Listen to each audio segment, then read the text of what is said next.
Welcome to study with Gita Chauhan. Kabir का जीवन परिचय। भक्ति काल की निर्गुण ज्ञान मार्गी शाखा के प्रतिनिधि कबीर दास का जन्म लगभग 1398 ईस्वी में काशी में हुआ। विद्वानों का मानना है कि उनका पालन पोषण नीमा नीरू नामक जूला दंपत्ति ने किया था। वे पढ़े लिखे नहीं थे। स्वामी रामानंद उनके गुरु थे।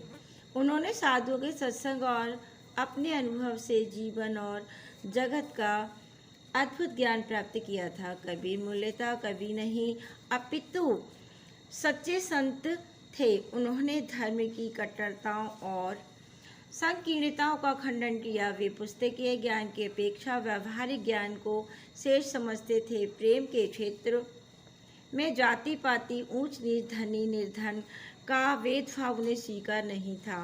उनके अनुसार सहज समाधि से ही सहज प्रेम की सिद्धि संभव है। लगभग सन 1518 में मगहर में उनकी मृत्यु हुई। रचनाएं। कबीरदास की सभी रचनाएं कबीर ग्रंथावली में संग्रहित हैं। उनका मुख्य ग्रंथ बीजक है। हालांकि कबीर का काव्य साखी शबद रमैनी के भी नाम से जाना जाता है। उनकी कुछ रचनाएं सिखों के धर्म ग्रंथ गुरु ग्रंथ साहिब में भी संकलित हैं। साहित्यिक विशेषताएं। कबीर का साहित्यिक व्यक्तित्व बड़ा ही ओजपूर्ण एवं आकर्षण था। वे सिर से पैर तक मस्त मौला स्वभाव से फक्कड़ आदत से अक्कड़, दिल के साफ, दिमाग के दुरुस्त, जन्म से अप्रेष्य थे। वे अनुभव के आधार पर ही कुछ कहते थे। उन्होंने समाज को एकीकृत करने के उद्देश्य से आडंबर विहीन मानवतावादी सर्वमान्य सिद्धांत का प्रतिपादन किया।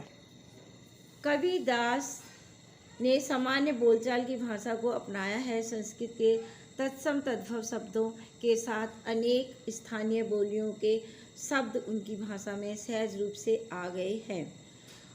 उनकी पंजाबी, राजस्थानी, ब्रज पूर्वी भाषाओं के शब्दों से मिली जुली भाषा को सादुकड़ी भाषा कहा गया है। कुछ विद्वान उन्हें खिचड़ी भाषा भी कहते हैं। कबीर की भाषा शैली के माध्यम से उनका व्यक्तित्व स्पष्ट झलकता है।